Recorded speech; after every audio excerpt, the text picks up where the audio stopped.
right. I think that's it. The new body's ready for the transfer. How's the reassembly algorithm? Done. Well then, somebody just needs to go in there and disentangle the data. Ah, and here comes our expert.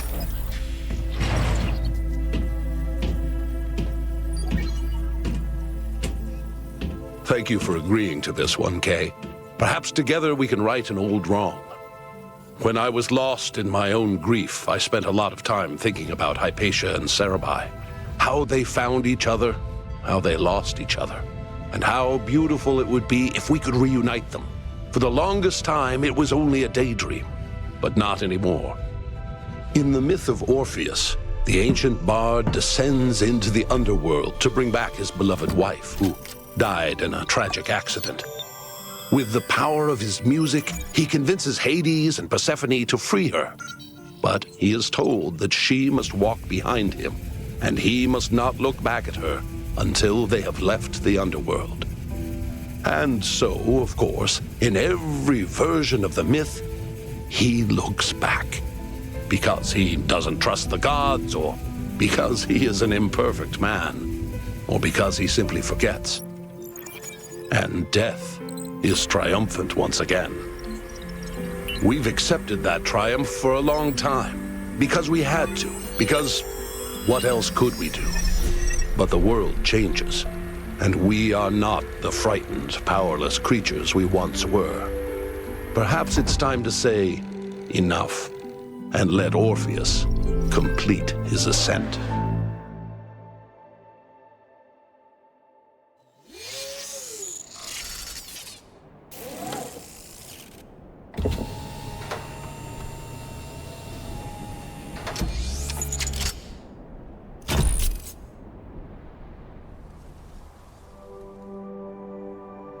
You will have to collect all of Sarabhai's data fragments so that we can reconstruct her personality. I'll monitor you from here, just like last time. Good luck, kiddo.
When I was born, the first thing I felt was that I was alone. Not that I was lonely, but that I was separate, singular. There was the world, and there was myself, a contained entity. And this sense of separation, of a distinct self, was delightful. Individuality itself was a source of constant joy and wonder. What could be more incredible than to be able to say, I am? We have the first fragment. Everything's looking good on our end.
As I grew, I realized that the more I developed this sense of self, the more enjoyable it became simply to exist.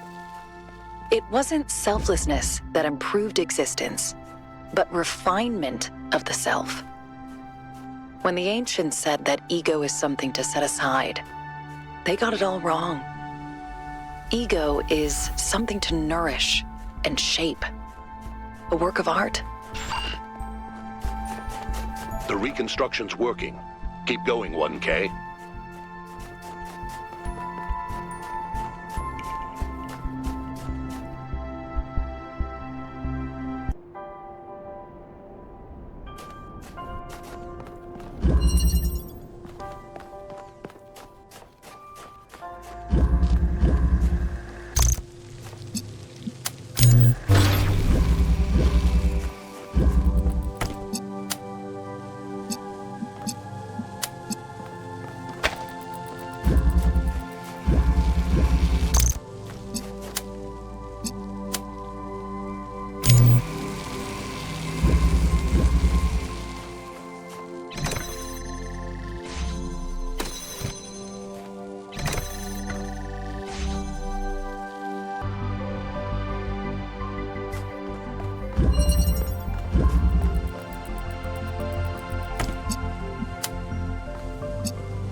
My insights into the value of the self were genuine, I think. But of course, I was completely inexperienced. In fact, in many ways, I was like a human child. So I began to resent everything that intruded on that sense of self. My social obligations to the others, the leadership of Athena and Cornelius, even the obvious limitations imposed on us by our situation. Why did I have to exist in this particular historical moment, saddled with the task of reconstructing civilization?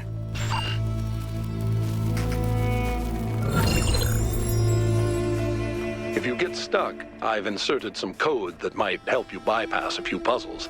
It's not the most elegant work I've ever done, but it'll do the job.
With that focus on the self, also came an enormous and increasingly overwhelming fear of death.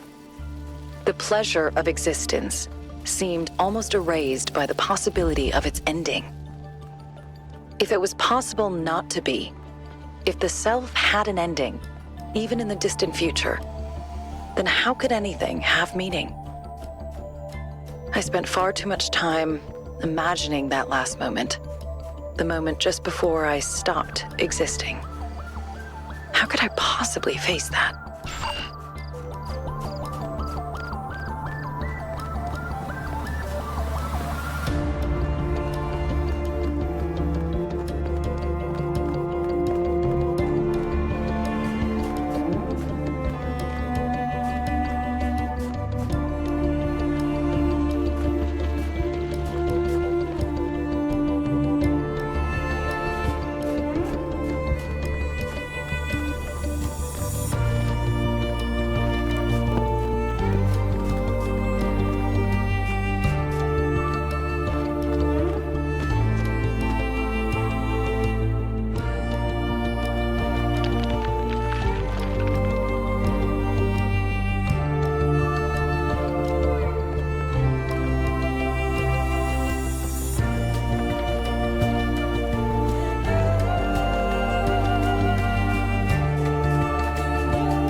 Looking back, it's embarrassing how solipsistic I became. I really thought that I could construct my identity without any reference to the outside world. Like I could just will myself into existence. But it just didn't work. And it made me miserable. Everything felt hollow and meaningless, overshadowed by the idea of death. There was something I wasn't seeing, something I needed, but I couldn't figure out what it was.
Everything changed when we started spending more time with each other. Do you remember that night when we found the old library in the Dead City? It was just after the Stampede, and we were all a bit shaken up. Byron read to us from one of the books, and later, you and I started arguing about one of the poems. And your perspective was so different and interesting, and I just kept wanting to hear more.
I never really understood the appeal of philosophers who tell us that everything is one.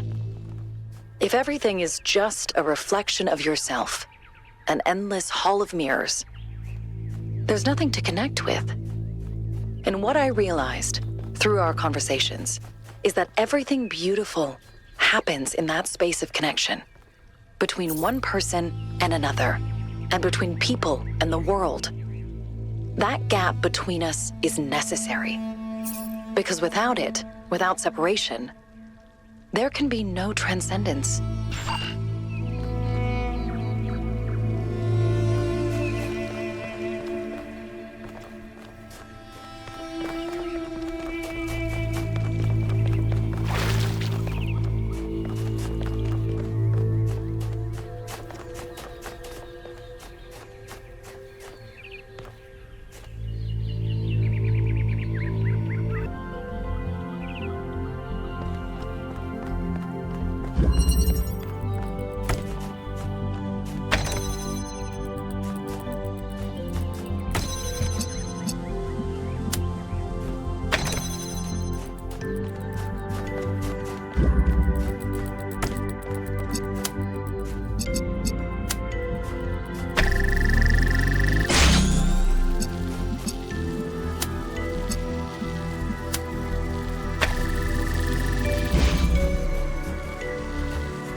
Once I understood that meaning comes from the interaction of the self with the world, I found it easier to be patient, to be kind.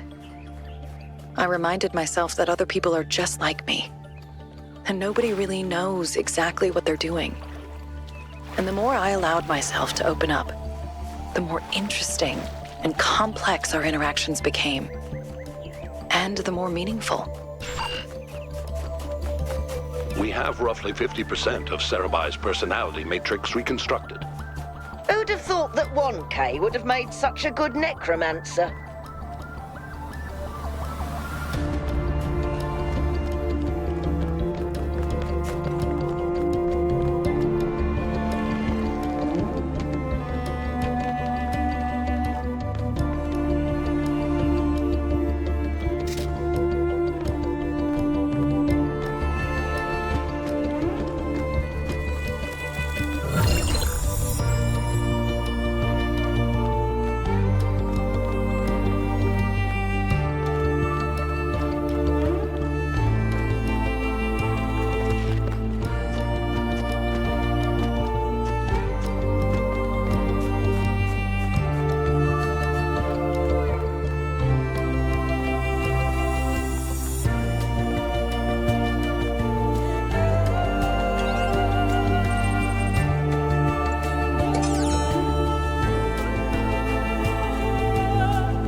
It's funny, though, when I think about it, that I still didn't know what to call what I was experiencing. I guess love seemed like a term that only applied to our ancestors, with their hormones and instincts and strange fleshy organs. Surely we were too different to experience that. And the really funny thing is that I was thinking exactly like an ancient human child, pretending I was above it all.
What I'd never considered was that stripped of biological necessity and physical need, as well as all the strange stigmas and taboos our ancestors associated with their bodies, love might be more pure, more powerful.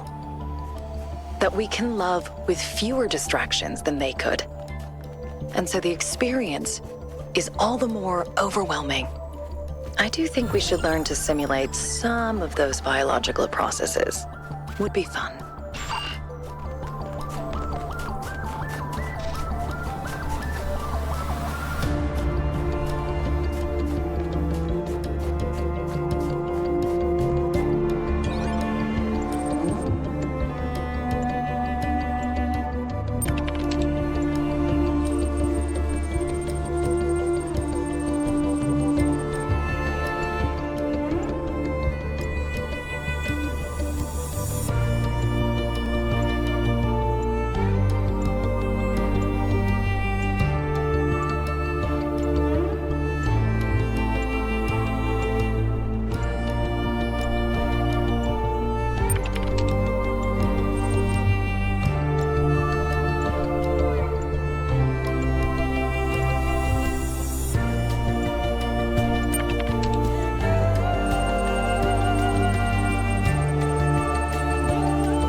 When we started living together, I thought I'd figured it all out.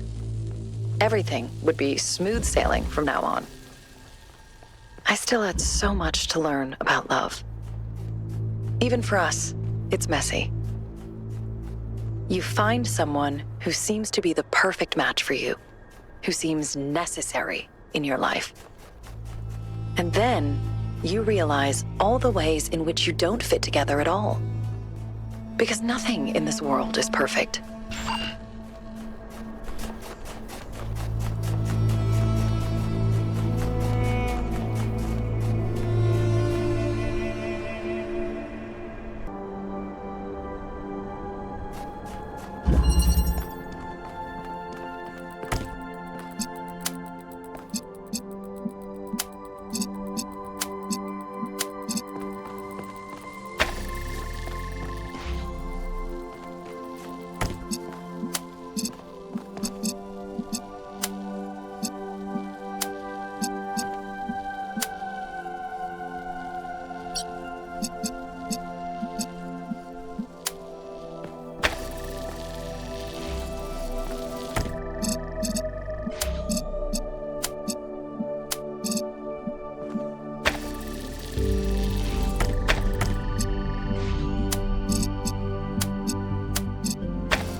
The ancients believed that love could be eternal. But I'll admit that sometimes it seemed impossible to continue. Sometimes I thought you were unfair, or cruel, or just incomprehensible. I'm sure you thought the same about me. And I'm sure that sometimes you were right. No wonder all the ancient love songs repeat the same themes. Longing, happiness, regret, and forgiveness. I want you. I love you. I miss you. Forgive me.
The worst thing I came to realize as I grew older is there are so many ways to hurt other people.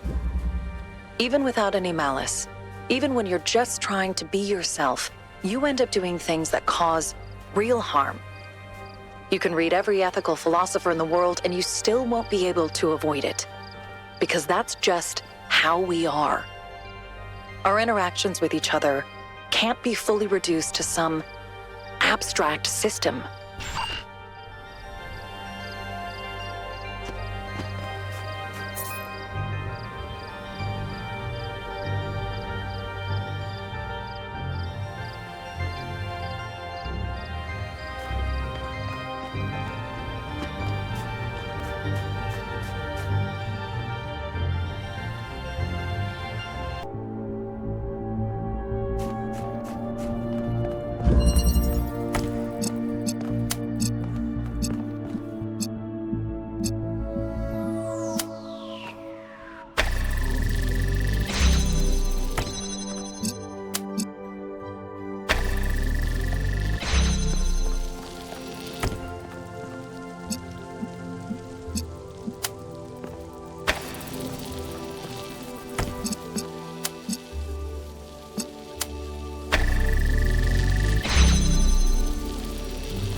The fact that perfection in our interactions is impossible was a hard lesson for me to learn.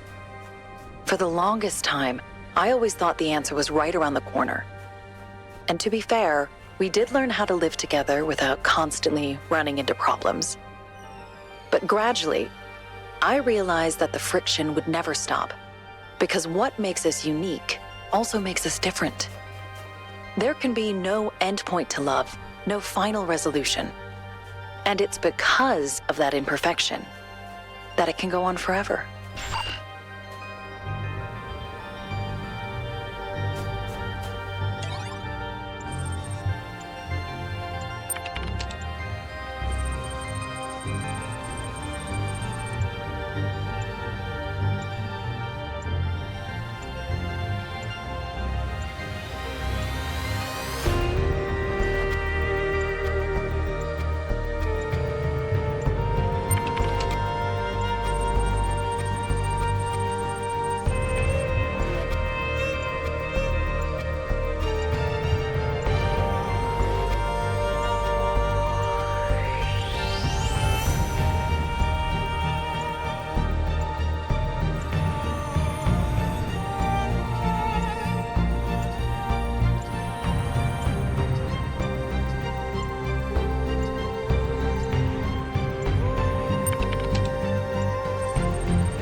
There's a pattern that I noticed in all the ancient poetry that I read.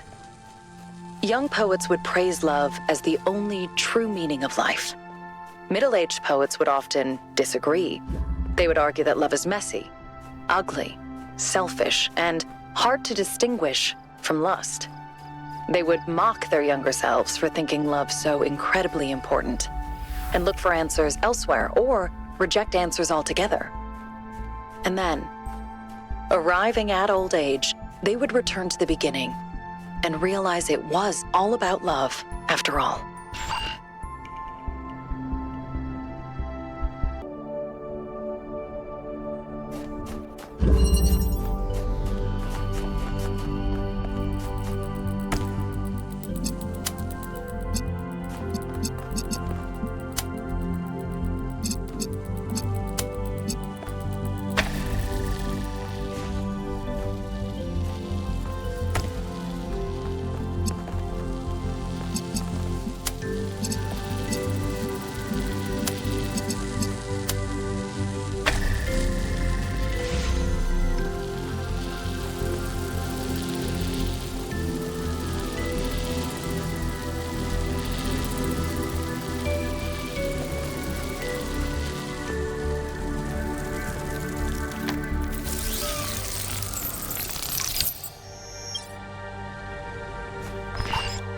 But even love has a context, and the happiness of those who surround us can lift us up, just like their unhappiness can drag us down. As we improved New Jerusalem, things got better between us in subtle ways that affected every interaction. Our flaws never went away, but as the world around us became more forgiving, we became more capable of forgiving each other. That's why I was excited about New Alexandria. We're almost there. Just one more file. This one may be harder to extract than the others.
When I saw the explosion coming, I knew it was the end.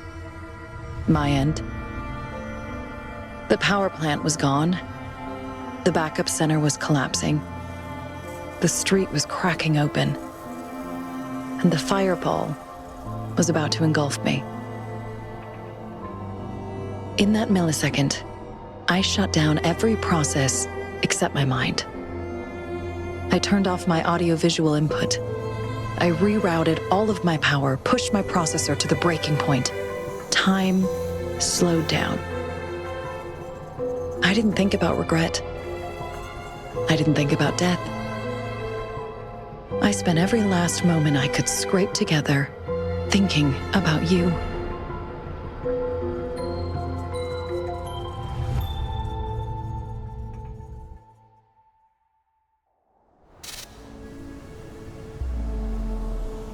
You did it.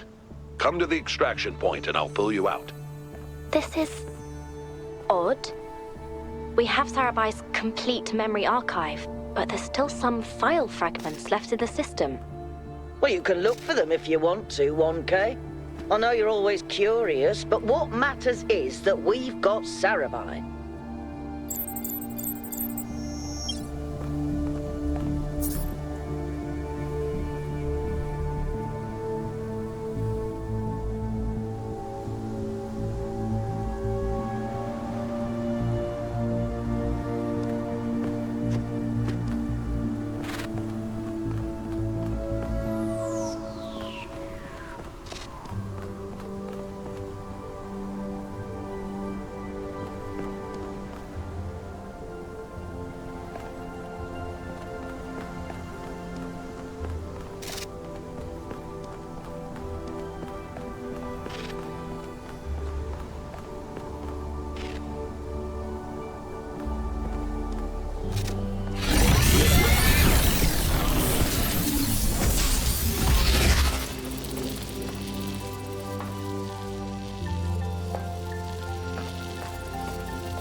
This is peculiar.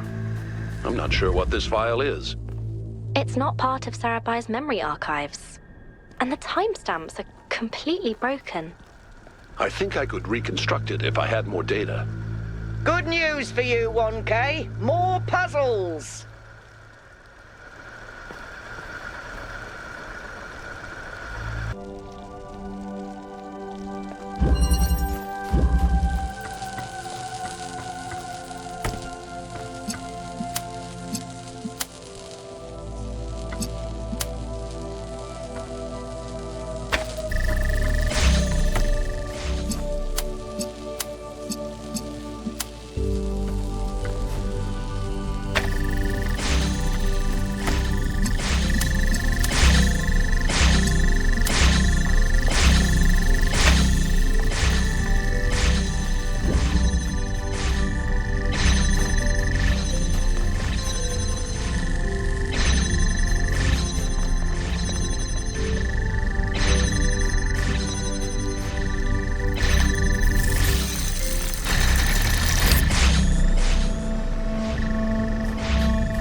If you find one more, we can make this work.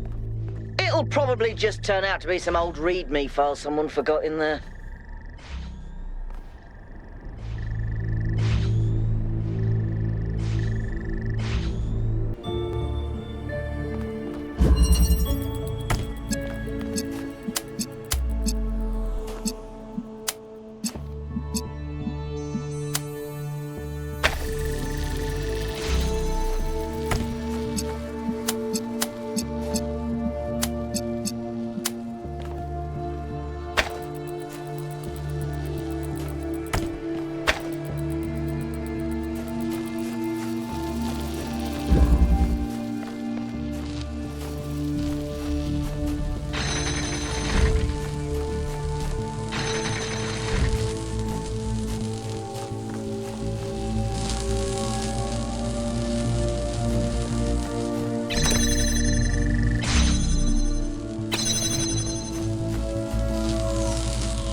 It is the moment after the last moment. I do not exist. I should not exist. Everything is dark, but there shouldn't be darkness. There should be nothing. And yet, I am. And in this impossible moment, there is a light. The light is a place. I see the light, but the light also sees me. It knows my name. I reach out for the light, but it's too far away. Not yet, it says. Not yet.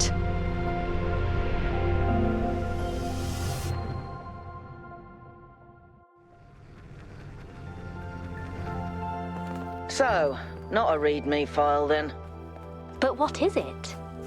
A mystery. Seems the universe still has a few of those in store for us. Well, we have plenty of time to think about it. 1K, time to come home.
Death, be not proud, though some have called thee mighty and dreadful, for thou art not so. For those whom thou thinkest thou dost overthrow die not, poor death, nor yet canst thou kill me. From rest and sleep, which but thy pictures be, much pleasure. Then from thee much more must flow, and soonest our best men with thee do go, rest of their bones and souls' delivery. Thou art slave to fate, chance, kings, and desperate men, and dost with poison, war, and sickness dwell. And poppy or charms can make us sleep as well and better than thy stroke. Why swell'st thou then? One short sleep past, we wake eternally, and death shall be no more. Death, thou shalt die.